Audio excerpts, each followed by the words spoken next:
1918-yilning 22-fevralda bolsheviklar va Arman Dashnoq Syutun partiyasi Turkiston muxtoriyatini tugatdi.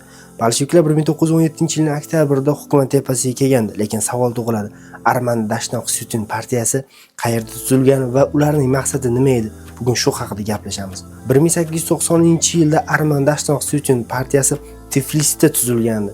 Bu partiyani yetakchilari o'zlarini Dashnoqlar deb atashgan. Ularning maqsadi qurolli kuch va terror bilan kuchli buyuk Armaniston davlatini tuzishni maqsad qilib olgandi. 20-asrning boshlarida Kavkazda Turkiya va o'sha davrdagi armanlar o'rtasida bir qator qarama-qarshiliklar bo'ldi. Bu qarama-qarshiliklarga ma'lum bir hissa qo'shgan bu Arman Dashnoqlari edi.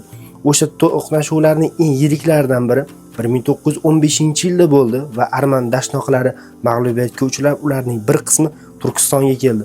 1917-yil o'zgarishlardan keyin Arman Dashnoqlari Armanistondagi hukumatni egallashga harakat qildi. 1918-yil may oyidan to 1920-yil noyabr oyigacha ular Armanistonda hukumat tepasida turdi. 1918-yilning 22-fevralida Turkiston muxtoriyatini tugatish uchun eng katta qirg'inlardan biri sifatida tarixda qolgan va ikkinchi qirg'ini ular 1920-yilning sentyabrida Kars va Yerevan viloyatlarida amalga oshirgan.